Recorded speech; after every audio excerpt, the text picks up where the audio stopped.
오늘도 이렇게 귀한 자리에 나오신 귀한 청년 한 분 한 분을 예수님의 이름으로 간절히 소망하고 축복합니다.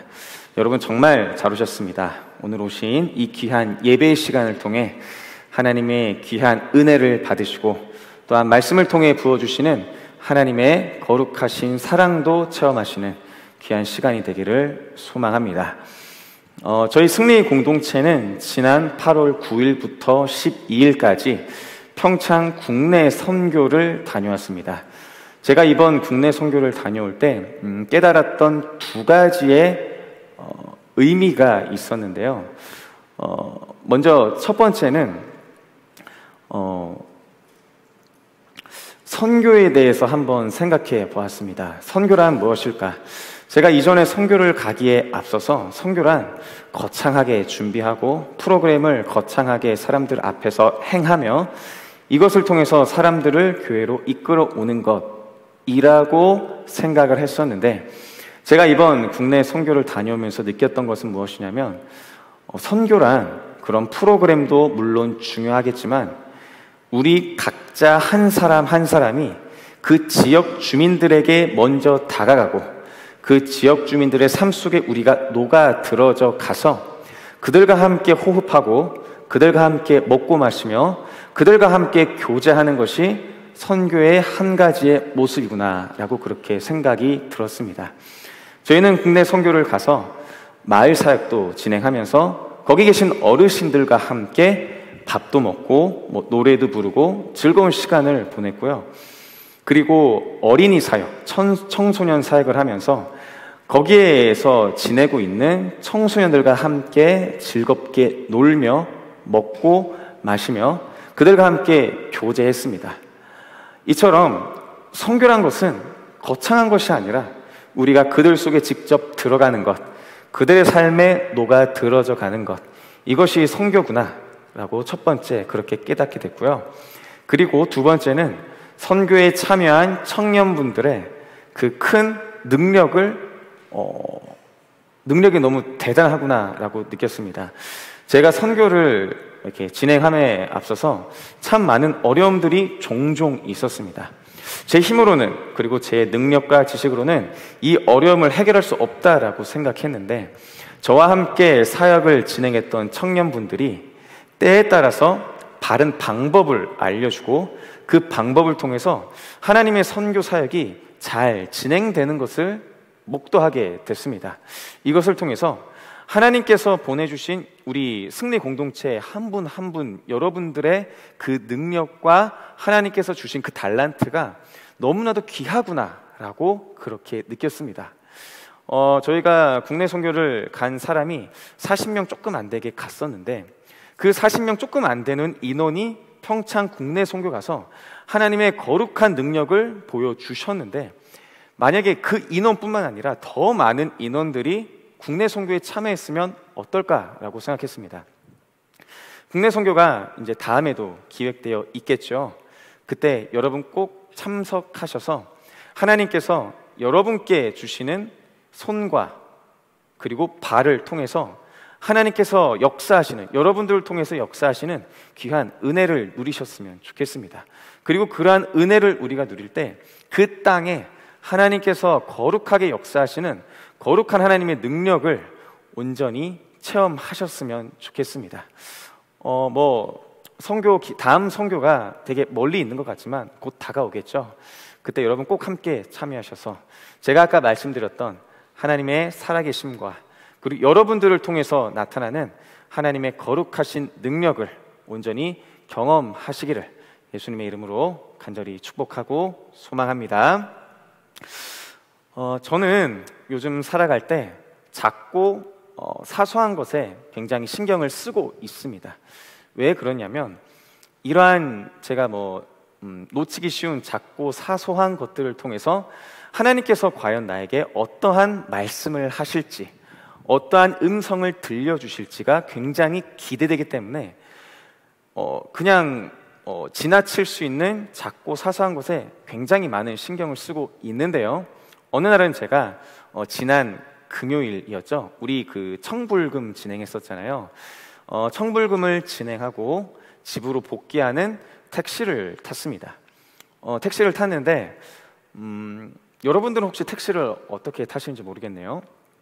저는 택시를 딱 탔는데 그 기사님이 저한테 먼저 인사를 하시고 이야기를 쭉 하시는데, 아니나 다를까 그 택시 기사분은 굉장한 달변가셨어요. 제가 택시에 딱 앉자마자, 그리고 택시에 앉자마자 집에 도착하는 그 40분 내내 계속 이야기를 하시더라고요. 계속. 그래서 그 아저씨가, 그 기사님께서 어떠한 삶을 살아오셨고, 어떤 직장에 다녔고, 여기 부천 지역은 어떻게 발전했으며, 또 인천은 또 어떻게 발전했는지 굉장히 다방면에서 해박한 지식을 갖고 계셨고, 그 지식을 저한테 계속해서 말씀하시는데, 저는 굉장히 어땠을까요, 여러분? 힘들었습니다. 왜냐하면 그때 제가 복귀하는 시간이 새벽 4시였거든요. 새벽 4시인데 계속 그렇게 말씀을 하시니까 참 듣기가 쉽지 않은 거예요. 그런데 제가 어떠한 것에 신경을 쓰고 있었다 했죠? 작고 사소한 것에 신경을 쓰고 있었다 그랬죠? 하나님께서 혹시나 이 기사님을 통해서 나에게 어떠한 말씀을 하실까라는 생각이 팍 드니까 이 택시 기사님의 말씀을 내가 좀 더 주의 깊게 들어야겠다라고 생각하면서 새벽 4시부터 집에 도착하는 그 40분의 시간 동안 경청하려고 굉장히 많이 노력을 했습니다. 경청을 쭉 하다가 그 기사님께서 저에게 직업이 뭐냐고 물어보시더라고요. 저는 직업이 뭐냐는 얘기를 굉장히 많이 듣게 됐습니다. 그런데 저는 보통 직업이 뭐냐고 저한테 물어보면 저는 저의 직업을 밝히지 않습니다. 제가 전도사라는 것을 밝히지 않아요. 왜냐하면 제가 전도사라는 것을 딱 밝히잖아요. 그러면 그 전에 저랑 굉장히 즐겁게 얘기를 하다가 저 교회에서 전도사로서 사역하고 있습니다 라고 하면 갑자기 표정이 싹 굳어지면서 아무 말도 안 하시는 거예요. 그래서 저는 그분과 좀 더 얘기하고 싶고 기회가 된다면 예수님을 전하고 싶은데 그럴 기회가 차단돼 버리니까 애초에 저는 제가 전도사라는 것을 밝히지 않습니다. 그래서 그때 택시기사님께서 저의 직업을 물어보셨을 때 저는 그냥 평범한 직장인입니다 라고 그렇게 말씀을 드렸어요. 또 제가 직장인이라고 말씀을 딱 드리자마자 나는 직장을 어떤 생활을 했고 직장에서 이런 일이 있었으며 막 그 얘기를 또 막 하시더라고요. 그러다가 거의 제가 집에 도착할 때쯤 그 택시 기사님께서 저에게 한 가지 꿀팁을 전해주셨는데 그 꿀팁이 뭐였냐면 직장인으로서 어떻게 하면 사랑받으며 회사 생활을 할 수 있는지에 대한 꿀팁을 알려주셨습니다. 그 꿀팁을 말씀드리자면요, 너 지금 젊잖아. 너 지금 젊으니까 네가 있는 직장에서 최선을 다해봐. 그리고 최고의 자리에 올라가봐. 그러면 너를 보는 사람들의 시선이 달라질 거야. 그리고 너 지금 젊으니까 최고의 자리에 올라갈 수 있어. 그러니까 최선을 다해서 최고의 자리에 한번 올라가 봐 라고 그렇게 말씀을 하셨습니다. 그래서 저는 네 알겠습니다 하고 그 길었던 40분의 시간을 끝내고 택시에서 내려서 집으로 걸어가기 시작했습니다. 저는 집으로 걸어가면서 하나님, 과연 하나님께서 이 택시 기사님을 통해서 하신 그 말씀 중에 저에게 하시고자 하시는 말씀이 어떤 말씀이셨나요? 계속 고민하면서 집으로 걸어갔습니다. 그런데 그때 문득 제 머릿속에 떠오른 단어가 있었는데 그 단어가 무엇이었냐면 최고 그리고 최선이라는 단어였습니다. 최고와 최선. 이 최고와 최선이라는 단어를 제가 생각했을 때 나는 과연 예수님을 최선으로 사랑했는가? 내가 다른 사람들보다 예수님을 정말 최고로 사랑한다라고 당당하게 말할 수 있는가? 라며 저 자신을 한번 되돌아봤습니다. 그리고 여기에서 더 나아가 나는 과연 예수님께서 우리에게 명령하신 이웃 사랑의 명령을 최선을 다해서 최고의 모습으로 이웃 사랑을 실천했는가? 이웃을 사랑하는 마음으로 기도를 하며 그들을 위해서 기도하며 이웃 사랑을 실천했는가? 굉장히 많은 고민을 했고요. 그리고 이에 대한 하나님의 응답을 듣기 위해서 말씀도 계속 찾아봤습니다. 제가 이렇게 저 자신을 되돌아봤는데 저는 그렇게 살지 못했더라고요. 가끔씩 제가 청년분들을 만나다 보면 청년분들께서 저에게 기도 제목을 주십니다. 저는 그때 바로 기도를 하거나 아니면은 좀 시간이 지난 이후에 메모해 놨다가 그것에 대한 중보 기도를 하는데, 저와 상관이 없는 사람을 위해서는 기도를 거의 하지 않더라고요.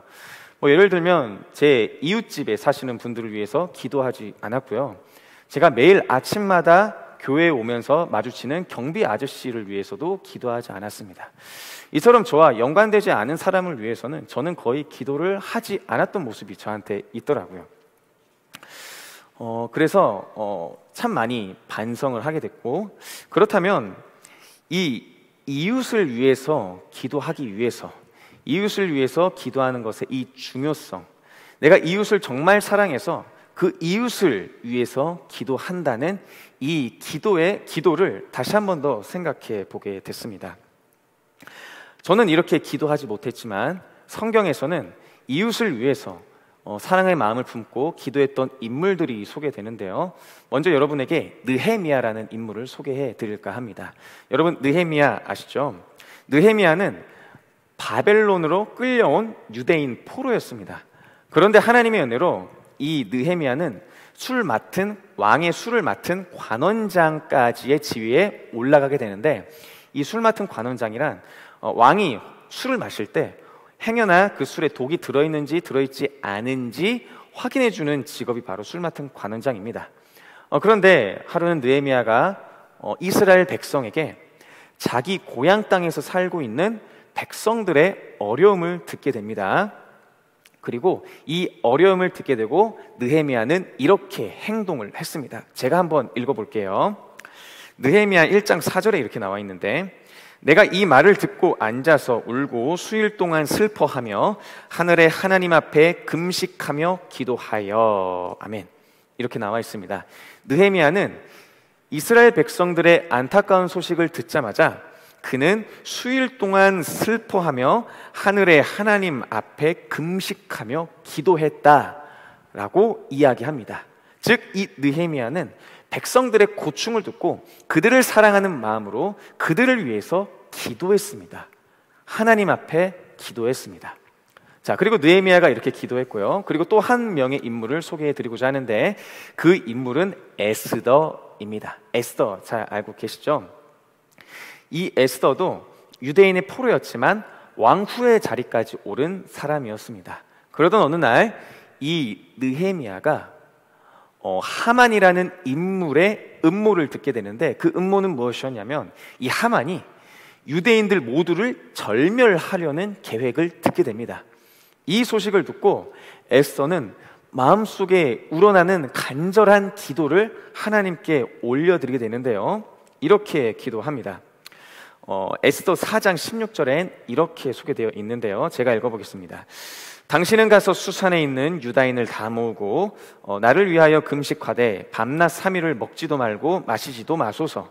나도 나의 시녀로 더불어 이렇게 금식한 후에 규례를 어기고 왕에게 나아가리니 죽으면 죽으리이다. 아멘. 많이 들어본 말씀이시죠? 에스더는 이렇게 결단합니다. 내가 금식하고 밤낮 3일을 먹지도 말고 마시지도 않겠다. 그리고 이렇게 금식하면서 하나님께 기도하겠다라고 고백합니다. 여기 말씀 보시면은 기도한다라는 말은 없지만 여기 금식한 후에라는 단어가 있습니다. 여기서 이 금식은 음식을 먹지 않은 금식도 포함하지만 하나님께 금식하며 기도한다라는 의미도 포함됩니다. 즉, 이 에스더도 고통을 당하는 이스라엘 백성들을 위해서 사랑의 마음으로 그들을 위해서 밤낮 금식하며 기도했던 거죠. 그리고 한 명의 인물을 더 소개해 드리고자 합니다. 그분은 바로 예수님이십니다. 그런데 이 예수님은 이 두 명의 인물이 하나님께 기도드린 것보다 훨씬 더 한천 높은 이웃을 향한 기도를 하시는데, 먼저 예수님께서는 요한복음 17장 20절의 말씀을 통해서 이렇게 기도하십니다. 제가 읽어볼게요. 내가 비옵는 것은 이 사람들만 위함이 아니요 또 그들의 말로 말미암아 나를 믿는 사람들도 위함이니. 아멘. 이렇게 나와 있습니다. 이 성경을 잠깐 풀어보자면요, 20절 내가 비옵는 것은 이 사람들만 위함이 아니요, 여기서 말하는 이 사람들은 예수님의 복음을 듣고 예수님을 믿는 사람들을 의미합니다. 이 예수님을 믿는 사람들뿐만 아니라 또 그들의 말로 말미암아 나를 믿는 사람들도 위함이니, 즉 그들의 말로 예수님을 믿는 그 제자들의 하나님의 말, 이 제자들이 하나님의 복음을 전했을 때 그 복음을 듣고 미래에, 지금 그 순간이 아니라 그 미래에 하나님의 복음을 듣고 예수님을 믿게 된 사람들을 위해서 하나님은 기도를 하십니다. 즉 이때 당시에 예수님을 믿는 사람들과 더불어서 앞으로 미래에 예수님을 믿게 되는 사람들을 위해서도 기도하셨던 거죠. 그러면 예수님께서 어떠한 내용으로 기도하셨냐? 바로 오늘 우리가 읽었던 요한복음 17장 23절의 말씀으로 예수님께서는 기도하셨습니다. 제가 한번 읽어보겠습니다. 곧 내가 그들 안에 있고 아버지께서 내 안에 계시어 그들로 온전함을 이루어 하나가 되게 하려 함은 아버지께서 나를 보내신 것과 또 나를 사랑하심 같이 그들도 사랑하신 것을 세상으로 알게 하려 함이로소이다. 아멘. 이렇게 기도하셨습니다. 이 말씀을 잠깐 풀자면요, 아버지께서 나를 보내신 것 같이 또 나를 사랑하심 같이, 즉 하나님께서 예수님을 사랑하신 것 같이 그들도 사랑하신 것을 세상으로 알게 하려 함이로다. 즉 하나님께서 예수님을 사랑하셨던 것처럼 하나님이 이 예수님뿐만 아니라 이스라엘 백성들도 사랑하신다는 그 사실을 사람들이 알 수 있도록 하나님 도와주시옵소서라고 이스라엘 백성들을 위해서 그렇게 기도를 하셨던 것입니다. 이 세 명의 인물을 통해서 우리가 알 수 있는 것은 바로 기도인데요, 이들이 이렇게 기도했을 때, 느헤미야와 에스더가 기도했을 때 하나님께서는 그 이스라엘 백성들이 겪고 있는 그 고통에서 벗어날 수 있게 해주셨습니다. 그리고 예수님께서 이스라엘 백성들을 위해서 기도하셨을 때 이스라엘 백성들은, 예수님을 믿는 이스라엘 백성들은 나중에 가교떼기 힘을 실천하며 우리 지금의 교회가 본받아야 할 초대교회의 모습을 올바르게 보여주고 있습니다. 여러분께서는 혹시 지금의 대한민국의 상황, 특히 지금의 이 시대를 살아가고 계시는 청년들의 상황은 어떠신 것 같으세요? 저도 여러분과 같은 한 명의 청년으로서 지금 이 세상을 살아가는 여러분들의 삶, 그리고 청년들의 삶이 그렇게 녹록치만은 않은 것 같습니다. 불과 몇 달 전, 그리고 몇 년 전 너무나도 많은 청년들이 안타까운 사고로 목숨을 잃어야 됐고요. 그리고 마약, 성문제, 칼부림 등등의 많은 문제들이 지금 대한민국에 살아가고 있는 청년들에게 발생하고 있습니다. 너무나도 안타까운 일이 아닐 수 없습니다. 그리고 좀 더 과거에는요, 이러한 단어가 우리 청년들 속에서 계속 회자됐는데, 여러분 혹시 M4 세대라고 아십니까? N4 세대? N4 세대 아시죠? 제가 N4 세대를 여러분에게 말씀드리자면 N4 세대란 사회 경제적 압박으로 인해 연애, 결혼, 주택 구입 등 많은 것을 포기한 세대를 지칭하는 용어로 포기한 게 너무 많아 셀 수도 없다는 뜻을 가지고 있다고 합니다. 그래서 처음에 3포 세대라는 단어가 나왔죠. 여기서 말하는 3포 세대는 연애, 결혼, 출산을 포기한 세대. 자, 그리고 또 여기에 더 나아가 두 개가 더 추가됩니다. 이번에는 5포 세대인데 그 3포 세대에서 내 집 마련과 인간관계가 추가됩니다.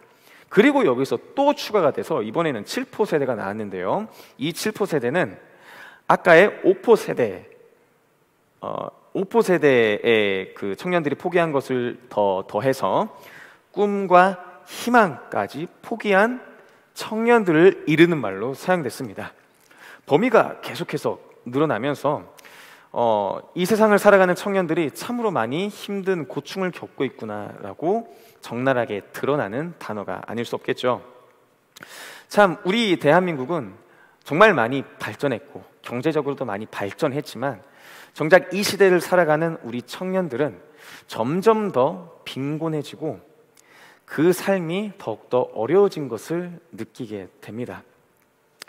이처럼 청년으로서도 살아가기 힘든 이 세대 속에서 청년으로서 이 땅 가운데 이 대한민국 땅에서 살아가는 게 정말 힘든 이 세상 속에서 과연 우리 청년들이 이 대한민국을 위해서 어떻게 헌신할 수 있고 어떻게 애국할 수 있는지 저는 의문이 들더라고요. 이렇게 힘든 상황 속에서 우리가 과연 어떻게 이 대한민국 땅을 위해서, 이 대한민국을 위해서 애국하고 헌신할 수 있을까? 오늘은 여러분들께서도 잘 아시다시피 광복주일입니다. 광복주일인데 저는 이 광복주일을 맞이해서 우리 지금 대한민국을 살아가는 청년들, 다른 청년들도 아닌 지금 여러분처럼 예수님을 믿는 크리스천 청년들이 과연 이 대한민국을 살아가면서 이 나라를 위해서 애국할 수 있는 방법이 무엇일까? 굉장히 많은 고민을 했습니다. 그리고 이에 대한 하나님의 응답으로서 이렇게 하나님께서는 저에게 말씀해 주셨는데요. 바로 내 이웃을 향한 사랑의 기도를 하는 것입니다. 이웃을 위해서 사랑의 기도하는 것이 애국과 어떠한 상관이 있는지 제가 잠깐 말씀드리고자 합니다. 우리가 이웃을 위해서 기도를 하게 되잖아요. 그러면 그 기도가 이웃에게 전달이 될까요? 안 될까요? 저는 여러분이 이웃을 향한 기도가 여러분의 주변에 있는 이웃을 향해 전달된다, 이어진다라고 저는 그렇게 믿습니다.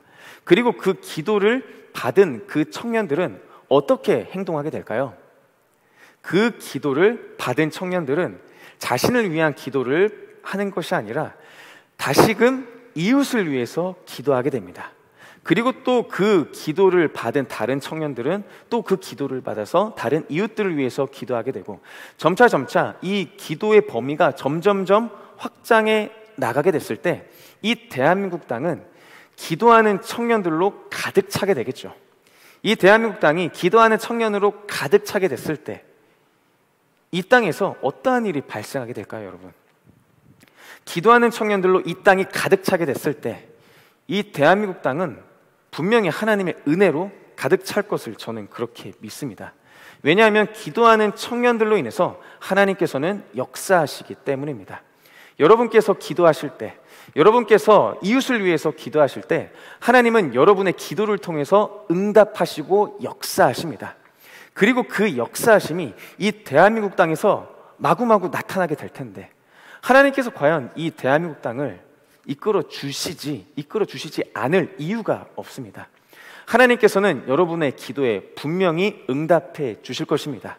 그리고 그 기도에 응답하셔서 여러분이 이웃을 향한 기도를 올려드렸을 때 그 기도에 분명히 응답하시고 여러분의 기도를 통해서 여러분을 사용하실 거라 저는 그렇게 확신하며 믿습니다. 여러분, 우리는 기도하는 청년이 되기를 소망합니다. 우리는 하나님께 기도해야 합니다. 그런데 그 기도는 나를 향한 기도도 괜찮겠지만 나를 향하기 이전에 먼저 이웃을 향해야 합니다. 이웃을 위해서 기도하는 청년, 이웃을 위해서 기도하는 청년, 이웃을 위해서 기도하는 우리 승리 공동체 한 분 한 분이 되시길 예수님의 이름으로 간절히 소망합니다. 우리가 그렇게 기도할 때 하나님께서 이 땅 가운데 부어주실 하나님의 거룩하신 역사하심과 은혜를 소망하는 청년 한 분 한 분이 되시길 예수님의 이름으로 간절히 축복하고 소망하며 기도드립니다.